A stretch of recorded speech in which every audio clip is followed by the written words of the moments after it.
Hi friends, welcome to Radhika reels world. ఎండాకాలం వచ్చేసిందంటే ముందుగా గుర్తుకొచ్చేది మామిడికాయలు. సో మామిడికాయలతో పచ్చడి చేసుకుందాం పదండి. మామిడికాయలని తొక్కలు తీసేసి ముక్కలు ముక్కలుగా కట్ చేసుకొని మిక్సీలో వేసుకొని అందులో కొంచెం వెల్లుల్లి రెవ్వలు వేసుకొని ఉప్పు కారం వేసుకొని పులుపు ఎక్కువ ఇష్టం ఉంటే కారం ఉప్పు తక్కువ వేసుకోవాలి, లేదంటే కరెక్ట్గా వేసుకోవాలి. కొద్దిగా జీలకర్ర వేసేసుకొని, దీనికి క్వాంటిటీ అంటూ ఏమీ లేదండి, ఇది మన టేస్ట్కి తగ్గట్టు ఒక 2 days ఉంటుంది. తర్వాత దాన్ని పేస్ట్ చేసుకోవాలి. ఆయిల్ వేడి చేసుకొని అందులో జీలకర్ర ఆవాలు వేసుకోవాలి. ఎక్కువగా వేస్తున్నాను అనుకోకండి, జీలకర్ర ఆవాలు ఉత్తగా తినము, పోపులను తింటాం కాబట్టి కంపల్సరీగా కొద్దిగా ఎక్కువ యాడ్ చేసుకోండి.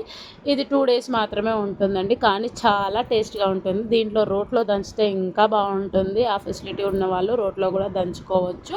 చాలా టేస్టీగా ఉంటుందండి, పుల్ల పుల్లగా కారం కారం బాగుంటుంది. చూసారు కదా, ఈ విధంగా పోపు పెట్టుకోండి, తినేయండి, అంతే, మర్చిపోరు ఇంకా. బాయ్.